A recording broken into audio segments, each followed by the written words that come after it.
the Monday, January 27th meeting of the City of St. Pete Beach Planning Board. Please join me for the Pledge of Allegiance. Pledge of allegiance to the flag of the United States of America, and to the republic for which it stands, one nation, under God, indivisible, with liberty and justice for all. Okay, roll call, please. Member Perry? Here. Vice Chair Angelides? Here. Member Grocott? Here. Chair Hubbard? Here. We have a quorum. Okay, the first item on the agenda is approval of the agenda. Does anyone have changes they'd like to request? I would like to add a discussion item on the city's multimodal transportation. Okay, I will add that as 5B. And if staff can just add a discussion about the February meeting. Okay. I'll make that 5C.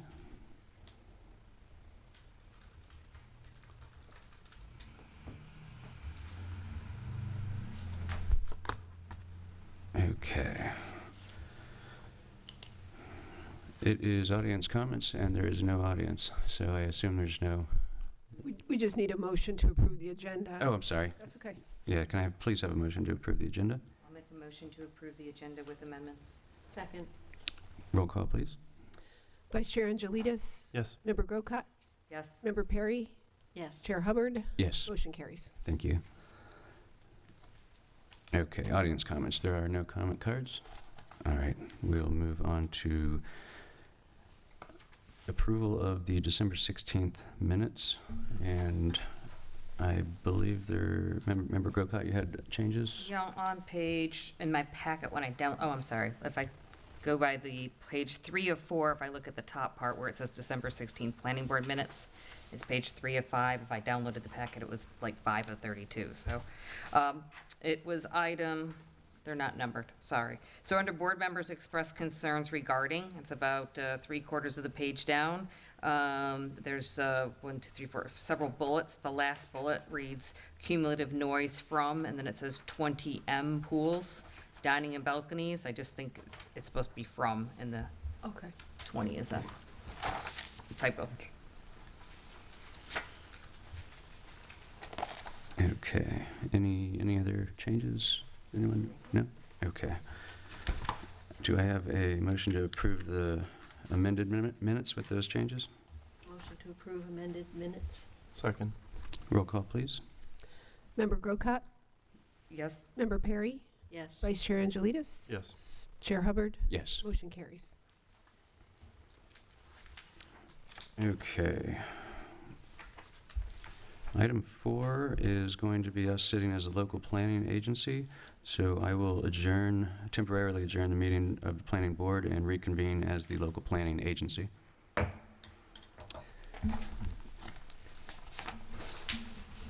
Okay, the first item 4A is ordinance 2025-03, artificial turf. And Thank you, Chair. If we could pull the PowerPoint.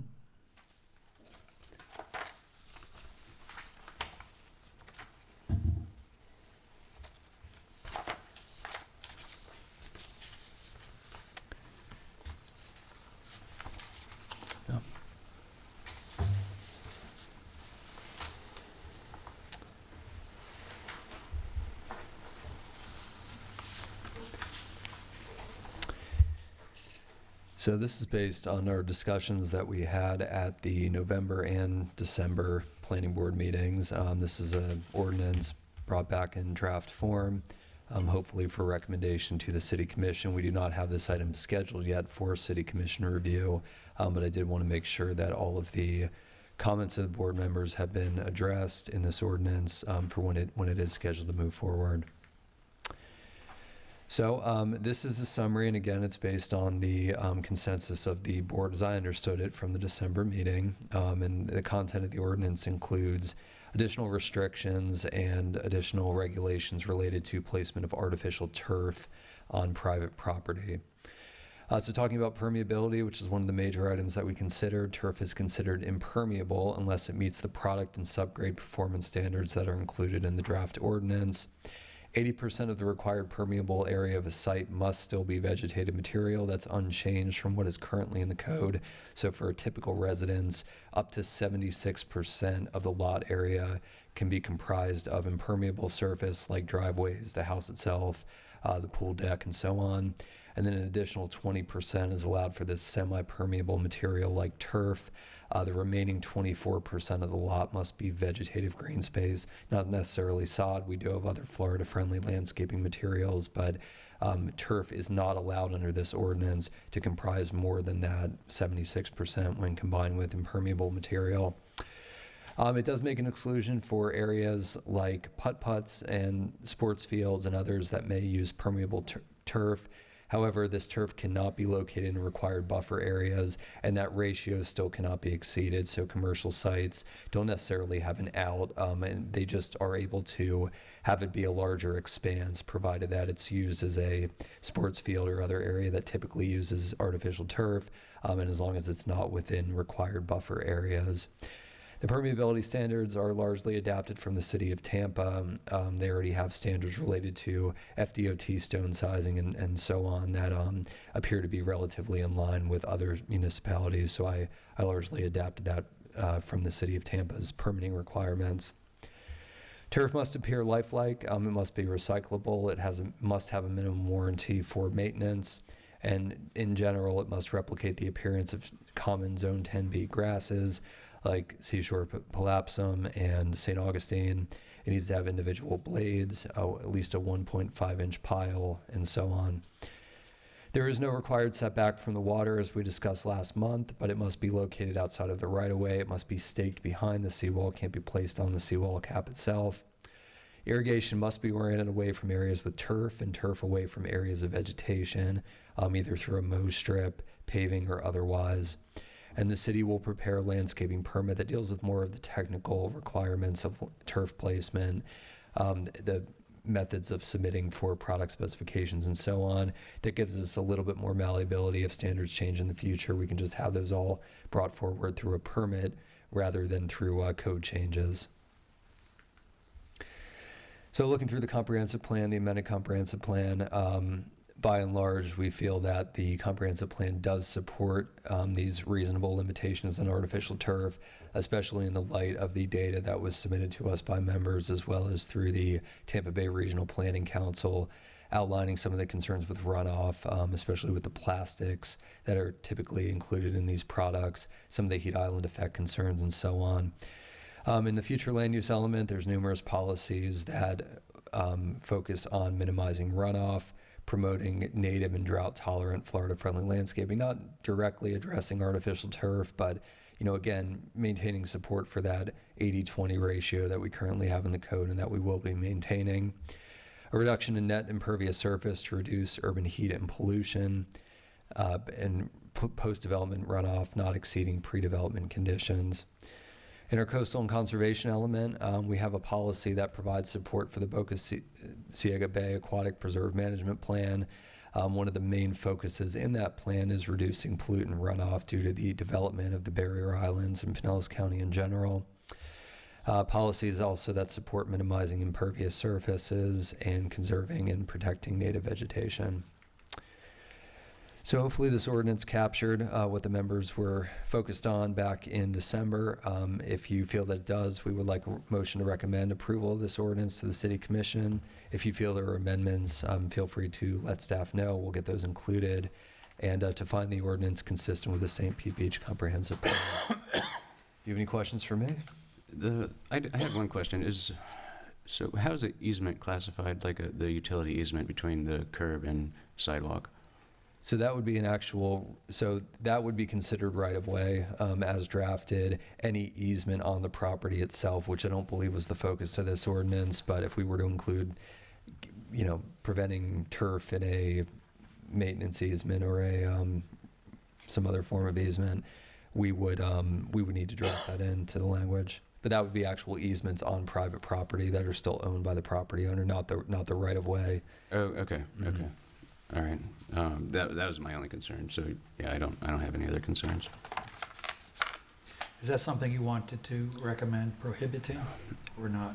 No, it was more curiosity. Okay. that's obviously the place that will be most likely to get dug up by someone other than the property owner. So I was just curious if this would allow artificial turf in that easement area, and if there were any concerns. So based on current, again, it's really staff policies. We don't have any regulations one way or another. Turf has been allowed in that right of way previously, but this ordinance would prohibit it in the city's right of way. Okay. Would existing turf be grandfathered? They could continue to keep the turf in place, but when they come in for re-landscaping, if the home's substantially modified or developed, they would need to bring it into compliance. Okay. Mhm. To follow up on that, so I know a lot of times when utilities have to gain access to that right of way, they resod or a residence. So if a utility needs to gain access to a home that currently has artificial turf, they will not need to replace that artificial turf. They will need to come in compliance and resod. That's correct. And our right of way and our right of way maintenance permits do specifically say that we're not responsible for replacing anything other than standard sod. Now, in practice, we do try to maintain the materials if they're in the right of way, if they can be maintained. But there's no guarantee of that. If the city needs to put back sod, they'll put back sod. So Thank you.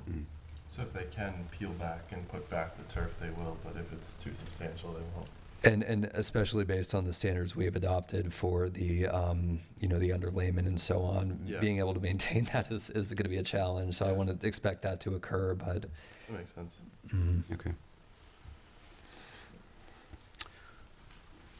If there are no other questions, do I have a motion? I'll make a motion to recommending approval of ordinance 2025-3 as written. Do we have a second? I'll second that motion.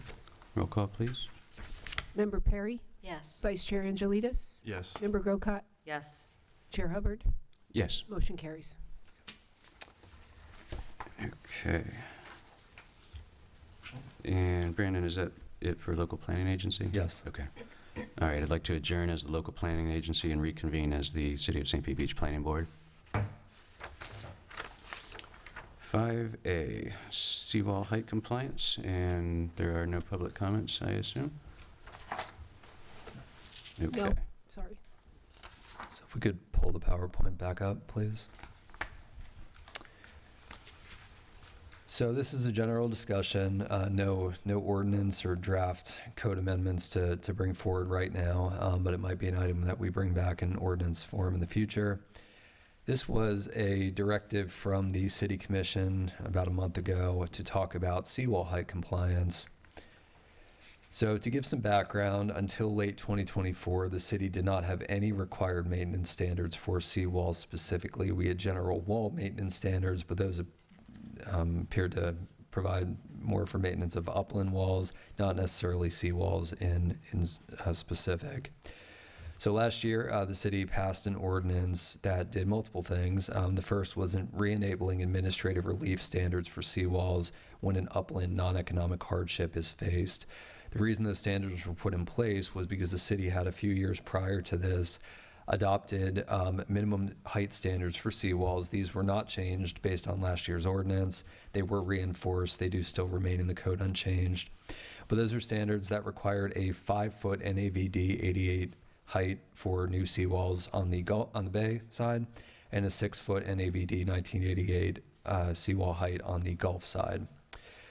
The ordinance also removed outdated construction and material standards for seawalls. It really deferred a lot of that information and those requirements to the engineer. And it required compliance with minimum seawall height when replacing more than 50% of the seawall's length, when the repair cost exceeds 50% of the depreciated seawall value, or when elevation change occurs along more than 50% of the seawall's length. Now that probably is going to put the seawall into one of the other two categories, but those were the three standards that were adopted. And again, that would be compliance with either the 5-foot or 6-foot NAVD standard, or the applicant would have the ability to pursue administrative relief through that, that modified hardship criteria. So when we talk about compliance thresholds, currently all seawall height compliance standards, those 3 items I just talked about, are based on improvements to the seawall itself, not anything related to upland development. Last month, the City Commission requested a discussion to consider accelerated compliance with seawall height standards based on potentially upland development, any kind of changes on the upland property. This topic is for discussion purposes only at this time. Staff in the city's attorney's office will need to review any input against existing statutes and limitations. So the basis for that 5-foot NAVD on the bay side, of course, that's where we have most of our seawalls, is based on a look out to 2050. St. Pete Beach faces a nearly 1-foot rise in mean sea level between 2020 and 2050 based on the NOAA intermediate projections. So these aren't the high, these aren't the very high projections. These are based on a middle ground intermediate projection. Additionally, we are susceptible to king tides of as high as 3.6 feet. So the 5-foot NAVD standard that's currently adopted in the code was selected as a threat plus freeboard, about 2/5 of a foot level of safety, just like we have freeboard for new residential development, where the home's living level must be elevated to at least 1 foot above the base flood elevation, that 100-year flood risk. The seawall would also have about 2/5 of a foot for a level of safety, just in case we face higher king tides, in case that NOAA intermediate projection is actually a high projection. It would put it over that 5-foot, or sorry, that 4.6 feet that we would be susceptible to just based on the minimum data. And the reason for this is because the seawall has a lifespan of 30 to 50 years. So this new 5-foot NAVD standard that was adopted in the late 2010s, we may have property owners in 2050 where we expect to see these threats. They may have had a seawall put in 2010, 2015, which the usable life of the seawall could be another 10, 15, or even longer than the 2050 outlook would provide for. So we want to talk about some compliance options that aren't necessarily tied to the 3 that are already codified. Those options include going from the least to the most regulatory. Of course, we have the option to do nothing, allow seawalls to be elevated as repairs are undertaken. Moving toward a more regulatory standard from that, these would all be additional standards that are not currently adopted in the code. We could look at reducing the elevation threshold for repair cost or linear footage. So currently we have that 50% linear footage, 50% substantial damage threshold. We could look at reducing that potentially to a lower percentage. We could prohibit administrative waivers after a certain year. And actually this ordinance was based on Broward County's 2050 horizon, their 2050 plan for seawalls. They are prohibiting administrative waivers after 2035. So staff could continue to issue administrative waivers up to through 2035. After that, that option would be taken off the table. A more restrictive option would be requiring compliance based on substantial upland improvements. So if a new residence were to be constructed, if the home were to be elevated and the home were to be substantially improved, that would require the seawall as well to be brought up to that 5-foot NAVD standard. Or potentially have a standard based on a more strict requirement, which is compliance based upon some threshold of upland improvement. One of the items that was brought up at the City Commission discussion was that a renovation exceeding a certain percentage of the home's depreciated value, not necessarily new construction, not necessarily compliance with the floodplain ordinance, the elevation of the home, just some kind of renovation that would put the home over a certain threshold would require that seawall to be brought into compliance. So looking at similar land development code compliance thresholds, by and large, the land development code and the code of ordinances almost always require substantial improvement, the value of that structure being improved in more than 50% of its depreciated value, to trigger a threshold for improvements not related to the structure itself being improved, that the seawall improvement, something that goes above and beyond that. So looking at, for example, our standards for landscaping, when a residence is substantially improved, it must comply with the landscaping ordinance as if it were a new development. If it's a kitchen renovation, if it's a new driveway, something along the lines of that, the landscaping for the site typically does not need to be brought into compliance. Looking at signage for commercial businesses, non-conforming signage must be made compliant if the business is substantially improved or repaired, even if the sign is not damaged or otherwise altered. But if a business undertakes a kitchen renovation, if it partitions an office space, if it makes some kind of non-substantial alteration, the signage does not need to be brought into compliance. It's that substantial improvement of the business itself that requires our compliance to be brought into code. Looking at setbacks and impervious surface, non-conforming buildings must be made compliance with setbacks and impervious surface.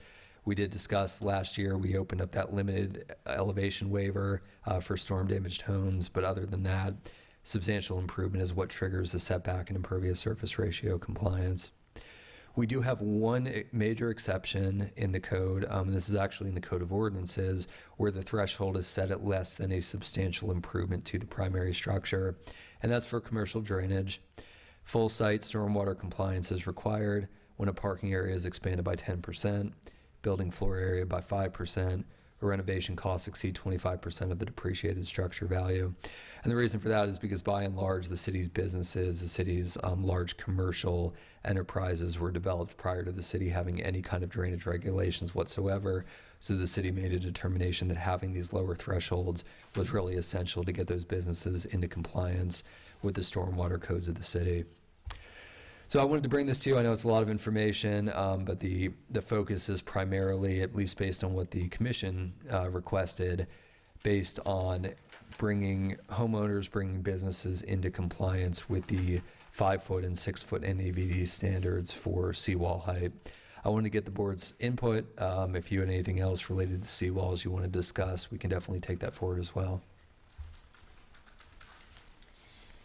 Brandon, I have one more thing to add to that. And I don't know if you can put up the one that says section 69-72. Please.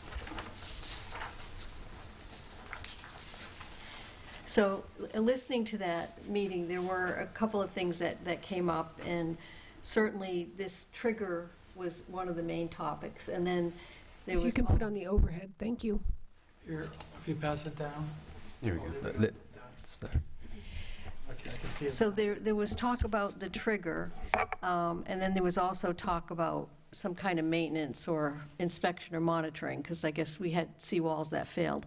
So when I was researching on this, I came across a draft that Treasure Island has, and I thought it was interesting because it touched on a lot of the topics. It said, you know, it has to be constructed in accordance with any new substantially improved building or seawall major repair, and the ... is because I took stuff out. But they did say a new seawall will not be required when the highest existing seawall elevation is less than 12 inches below. And part of the reason they were arguing about that is, let's say I just put my seawall in 2 years ago, and it's at 4 feet 6 inches. And so now I'm doing some major work on my home, and all of a sudden I have to add 6 inches to my seawall. So they were trying to address some of those kind of scenarios.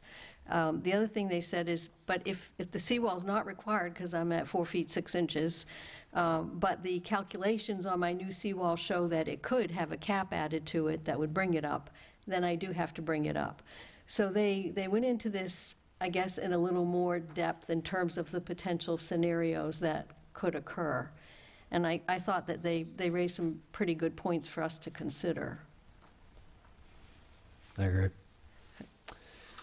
So we had looked at it, and again, it's really handled through that administrative waiver process where some of the basis for issuing a waiver is based on abutting properties, but we definitely didn't look at it from your perspective, which I think is an important one to consider, where you know, we've seen it with elevation of homes as well, where their flood zones changed by 1 foot, and you know, will they need to comply with that additional foot, even if they're an elevated residence? So I think that is something important to consider.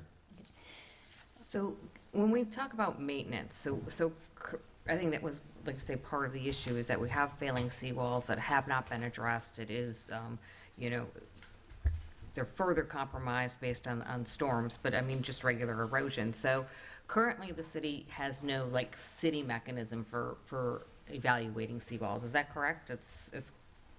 I mean, there's no one in a boat from the city driving around and regularly viewing private property seawalls. Is that correct? That's correct. So it's really on the individual homeowner or me as my neighbor having to say, my neighbor's seawall's failing, now I'm in a position where it's affecting my property. I want to report that, and it's going to cause my neighbor to have to make a, substantial improvement on their property. I mean, seawalls are not cheap, let's face that. So it's difficult because we're putting neighbors in difficult situations in monitoring, an ordinance versus the city monitoring the ordinance. Is there any mechanism to get around that? I mean, does this? Like I don't know. inspections of some kind. Yeah, I mean, with like waterside inspections of homes, I mean, if it's a city ordinance, or are we going to continue to leave it on neighbors to report neighbors kind of thing? So I have heard as part of the post-storm, evaluation that at some point the city is likely to perform that evaluation. I don't know if it's going to be a routine, but it's something I believe at least our code staff are looking into, so. I think it's, would certainly help the city if it doesn't need to be I'm sure like we need somebody out on a boat constantly, but I would think that an annual, post-storm inspection, and I know that there's a storm recovery task force, but like an annual post-storm recovery, just a visual of the island, of the homes that are on coastal to see, what the status is, and if there are some that need to be addressed, would be an appropriate action on the side, on the city, certainly. Because again, especially after a storm, no neighbor wants to have to go after their neighbor after they've been through so much already to say, oh, and by the way, like, I'm going to report you to the city on top of everything else you're dealing with. Which is also something that, with the, if we go back to, some of the thresholds, I think it's difficult when we talk about substantial improvement of the property. Again, we have folks that are having to substantially improve their properties. Are we then also going to trigger them to have to invest in investing in their seawall? And Yes. I don't know if the SBA loans or other processes are available, or other avenues of funding are available in a preemptive manner, but it would certainly be devastating to many homeowners to have to do that simultaneously with recovering from their home. Now, I totally understand when we're talking about a new home, a home is leveled on the water, and we're going to develop a new home there. I think that is a great opportunity to say, in building that new home, Is your seawall okay? you're elevating your seawall to the standards, regardless of when it was done. I think that is an appropriate, because the builder is going to tie into the cost of the property at the end anyways. I mean, so it's not really then the burden on the resident so much as it is, or at least if I'm shopping for a home or a lot, and I know that that's going to be the requirement, I know that going in. As somebody shopping for a home in this area or a lot in this area to build new, that I'm going to be required to do that, so I can factor that into my pricing when I'm shopping. So I don't think that is an unreasonable thing to ask at all, and build that in. I think there's another major component to that, and and cost is clearly a factor, but there's another factor. And I don't know, Ginny, if you can put up the one that says at the seawall property line. So I think one of the key objections that people have when they're told they have to bring their seawall to 5 feet is that if they cannot fill behind it, they've created a bathtub. And if it's rain, the water can't get out, so now we can have mosquitoes, and if it's something came over the seawall, then we can kill all the vegetation with the salt water. And so one of the things I looked at, and again, this may have come from Treasure Island, but there should be a way to put fill behind your seawall and still have a grade. Like right now, our house is higher than our seawall, so our yard slopes down. If we were to raise our yard, in theory, then the water that currently leaves us and stays on our property could be forced someplace that we don't want it to go. So I think just saying the seawall has to be 5 feet and not looking at the finished grade, I think we could have some unintended consequences.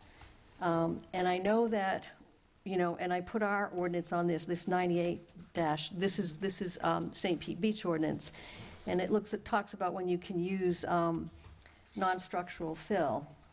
But most of the stuff I've seen, and looking at other cities, is that as long as we have a provision and we don't allow drainage onto adjacent property, so whatever water's on my property stays there, whether it's salt or fresh, I have a way to deal with that. It could be a retaining wall, it could be, maybe the slope is such that you can put a little behind and intersect your slope and nobody's the wiser, it still runs down the way it always did. I mean, there's several ways to achieve it. But I think we need to also address this fill question, because we will have unintended consequences. We'll fix one problem and we'll cause two more. And generally speaking, FEMA does, and it doesn't matter if it's in the velocity zone or the AE zones, they do typically accept any kind of fill for drainage purposes. The reason why we have prohibitions in the coastal A and the V zones is to prevent any kind of scour beneath the buildings, just because they are subject to those additional wave actions during those 100-year events. So I will check with the building official just to make sure they have the same interpretation, but I believe that regardless of flood zone, fill is always permitted for drainage. So, And if you're raising to the 5-foot height, then you could justify fill for drainage equaling that height? correct. Just to make sure that, again, it's not causing adverse impacts to adjacent property. That's Okay. Right, if the flow is going to hurt somebody else, then that needs to be addressed. But there shouldn't be, like right now, when I look at our fill land development code, it basically says you can't do it. And I think if we change anything on the seawall, we need to do a corresponding change in this section, because they really do impact each other. I think it could definitely be clarified that this does not include any kind of, fill brought in to support seawall drainage, drainage beyond seawalls. So I think it brings up an interesting conundrum, because at my house, we have that new elevated seawall along with our neighbor on one side. We did it in conjunction so that we could have one continuous seawall. And then our neighbor on the other side has an outdated seawall, and we don't have any fill, so the yard goes to that seawall about 1.5 feet higher than the yard. And it looks great, but the water just comes right around through the neighbor's yard, and it sits in there, and then it drains out. It doesn't really serve the intended effect of raising the entire neighborhood eventually to, I think everything has to be raised at some point in order to have the desired effect. right, and I believe that's the basis for Broward County's administrative waivers. There's a point in time where we're getting close enough to 2050 that it Yeah. might be, and of course 2050 is an arbitrary year, but that's the standard they pegged. So if I'm understanding correctly how Broward does it, if a triggering event occurs now, they could potentially allow you to not raise your seawall for the next 10 years?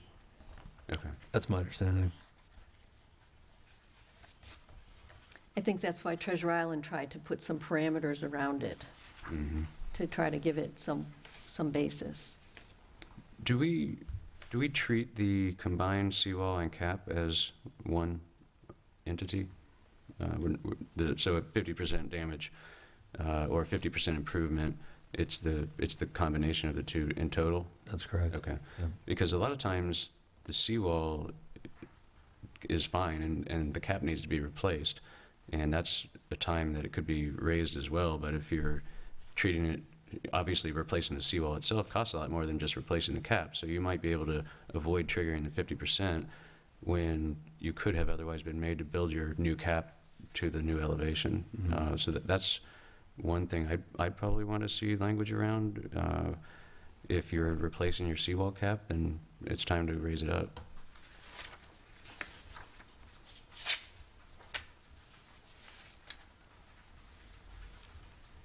So I have a question, and I don't know. So when people put pools in water lots with seawalls, and they didn't have a pool initially, I consider that also an opportunity, because for several reasons. One, you could potentially be starting to get in the way of those tiebacks, depending on where they are in your property. And two, in the long run, you might actually be protecting the residents, because once you put a pool on that lot, getting to that seawall to replace it 5 years down the road probably just became a lot more expensive and cumbersome for you. So I wouldn't necessarily be opposed to having some language regarding substantial improvements such as that, is adding a pool as a triggering event as well, just because, again, in hindsight, you're probably doing what's right, to do it at that time. You know, I know from personal experience, that's what we did, and we probably had 10 years left on our seawall, but again, thinking long-term of what the cost would have been to tear up our pool to get to a seawall after we put it in would be much more difficult at that point, so. Yeah, that's. And I think then we only open up more for financial hardship claims of, you know, people saying, well, I have my pool and it'll destroy my pool if I have to, you know, put replace my seawall at this point. And so I think we want to try to really focus financial hardship on true financial hardship, versus it'll disrupt my pool Yeah. because I didn't want to lean forward and do it ahead of time. One of the other things I heard at the commission meeting was the question about other types of seawalls, like living shore, et cetera. And again, I know in both the Tampa Bay Regional Planning Council and, again, the Treasure Island draft, they do have things about enhancing biological value. They talk about natural and hybrid shorelines, and I don't know if that's a separate place to address that, but there are many types of seawalls, and I think we've mostly been focused on the concrete type. So I don't know if that's something to introduce later, or, but we should acknowledge that there are other ways. Yeah, absolutely. Our current seawall ordinance, we added it in. There was nothing prohibiting them previously, but we did add in living shorelines as one of the options, as opposed to the, gray seawalls. But we can maybe come up with additional standards. Would you like them to be more promoted than gray infrastructure? I don't know necessarily that it's promoted. I mean, there are places where they fit, and there's places where they don't fit. I do know that some of even the concrete ones, they say there are things you can do to make them more biologically, diverse and what they can help. So I think we should look at, I think there's a lot of examples of areas around us that seem to have a lot more comprehensive approach to their seawall ordinance than what we've got. But I know that's why we're looking at it, is to see what we need to do. Yeah, I agree. I think encouraging it, and maybe not as a mandate, but certainly encouraging. I mean, even with concrete seawalls, I mean, there's a lot of opportunities through oyster beds, and I think there's organizations in the city that actually, you can go pick up these oyster things on a string or whatever. And, Yeah. But just encouraging in general for, resiliency, that there's a lot of options out there in addition to.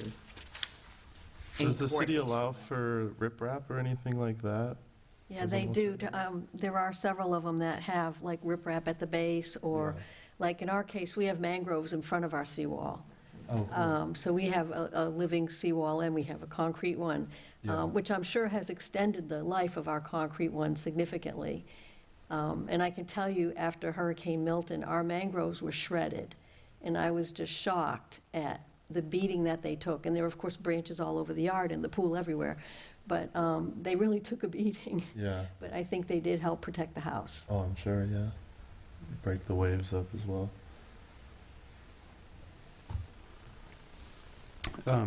Brandon, in the text of our ordinance, it mentions what constitutes a seawall to be considered in disrepair, but it doesn't say what timeline or what the action is. I noticed in Broward's, they mentioned similar language, and the homeowner must correct it within 1 year, but also that one didn't mention what happens. So do we define that elsewhere? It would just be like any other code violation. It's not codified, but we typically allow for between 30 to 90 days, depending on the severity. Usually when it's something like replacing a whole seawall, I would assume that our staff would lean more toward the longer end of that time frame. Okay. But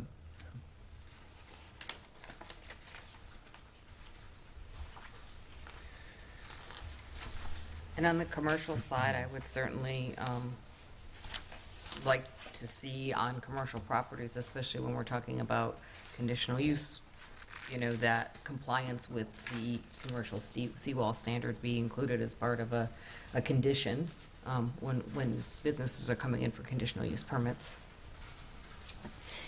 And there were several other things. I saw everything, there's a, again, on Treasure Island, there's a whole thing on maintenance and repair,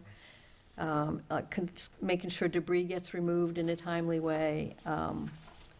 They had quite a few other topics that they put into their ordinance, which I don't know if this is still a draft ordinance, it might be.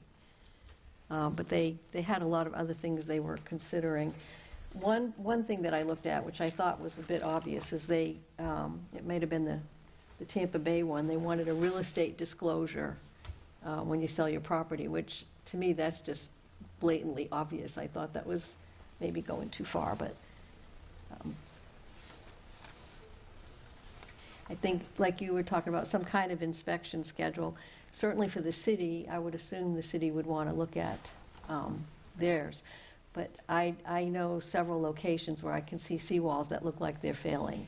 Mm-hmm. And that should be a code violation, for sure.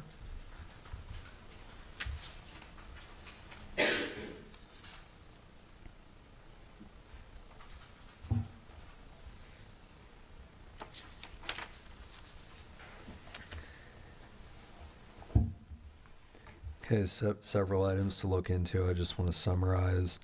Looks like the board is leaning more toward compliance being based upon elective new upland development, not so much even substantial repairs from storms and so on. It would be based on someone who decides to redevelop the upland property.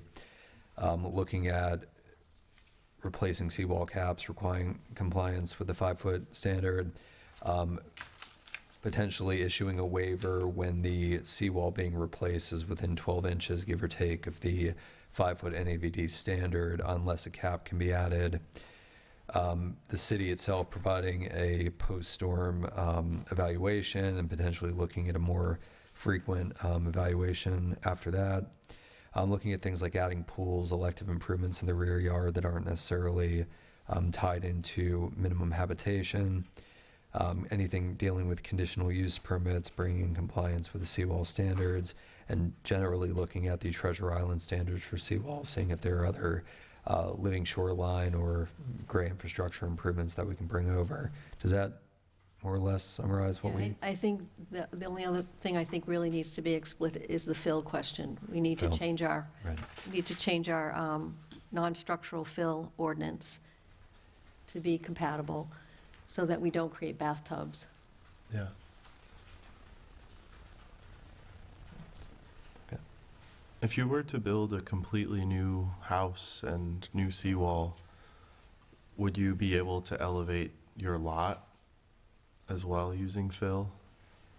Well, we certainly need to address what was brought up about, Yeah. fill around the seawall. It's the minimum necessary for drainage and landscaping purposes in the velocity zone. Now, in the AE zone, more toward the interior of the city, places in Vina Del Mar, for example, fill is permitted for stem wall construction and so on. But in the velocity zones, in the coastal zones, which are now entire neighborhoods in the city, it's only allowed for drainage and landscaping. But I can tell you there are ways to do it. For example, you can create a wall, like our house, there's a wall, and our garage floor is actually higher. Yeah. So we have filled, I guess, inside the wall of our house.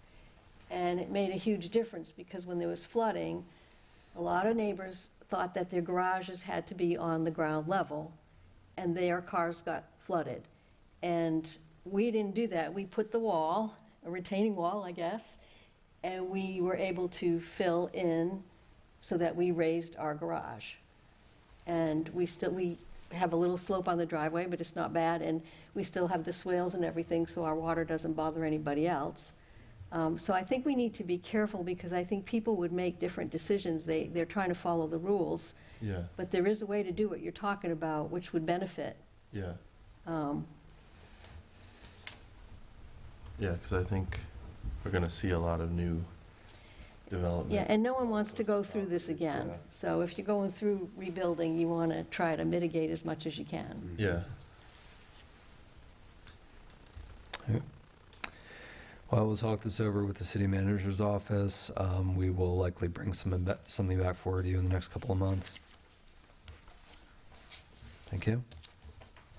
Okay. We will move on to 5B, multimodal discussion. So, yeah, I wanted to visit this. I know during the two cups that I sat on, we brought up developers' contributions to our internal city multimodal system being freebie, I think is what it is. And, we kind of got looked at like we were crazy because they were small projects and they didn't really feel that it was, should be incumbent on them. And I know, they said they don't meet the requirements for via the transportation plan and peak hours to impact, to have to require, contributions. But this it came up again during this commission meeting the last commission meeting where they did approve that cup and they did get a commitment from the Miramar project to contribute. But it was kind of, again, done at time of approval, back of the napkin math, to come up with a number to say, hey, would you agree to this? And, again, if we look at our city comp plan, and I was looking specifically like at objective 5.1, where it says, cities should encourage utilization of multimodal transportation. I'd like to know or to find out from maybe staff if there is a way to maybe look outside of the impact fees, if we have a way to make a more predictable and repeatable process for saying, maybe on a pro rata, like, this is the cost for our city multimodal system. And again, I think if we kind of did that, the city would understand based on number of rooms, what kind of budget they'd be having to work with when looking at contracts, and developers would know what they're looking at when coming in addition to Pinellas County-based impact fees, what they'd be looking at to be on the hook for.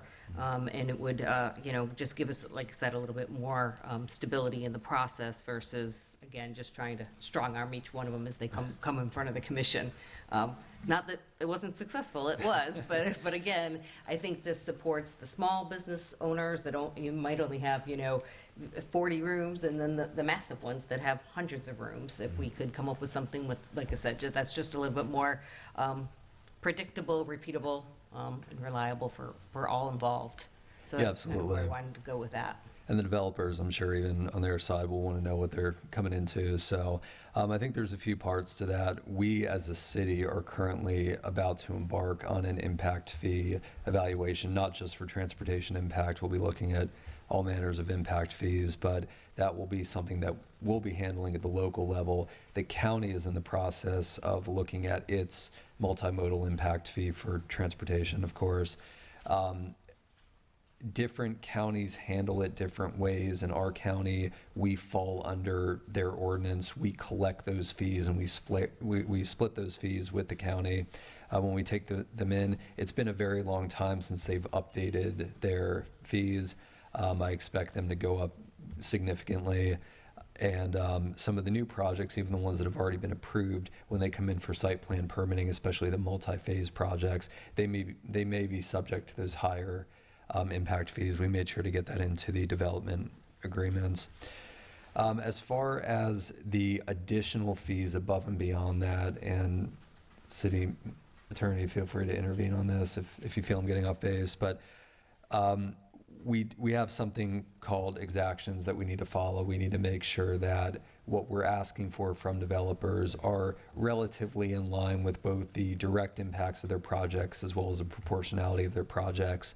So when we look at conditional use permits, especially when we look at administrative site plans, we are limited to some degree in what we have to justify those exactions. But when we come to projects that utilize our density pools, which are actually the two recent projects you saw, the Miramar requested a number of units out of the pool, the Windward Pass project requested all of their units out of the pool. we do have that higher standard. We have that case-by-case assessment, and we would still like to tie it to some monetary value, some kind of impact of the project itself. But I believe we have more flexibility on that because it's not just a list of standards. We do have that higher standard to request that. Because we have a limited number of these units in the pool, we can require a higher contribution from those developers who are looking to utilize them. Now, the real issue is we're only legally allowed to charge an impact fee, right? We can't charge an ongoing usage fee for a freebie. Is that accurate? We don't have anything codified to that. We'd have to look into that, but yeah.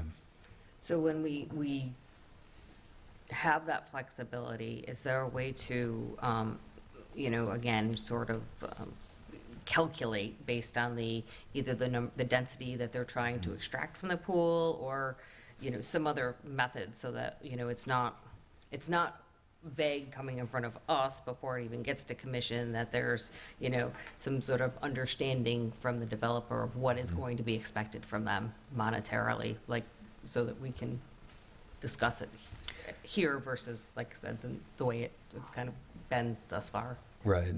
So impact fees are supposed to collect, and especially for a multimodal impact fee, it's supposed to collect for all of those, not just car impact or bus impact. It's all of those additional services that a city offers. Now, most cities in Pinellas County don't have a freebie. They don't have a local circulator.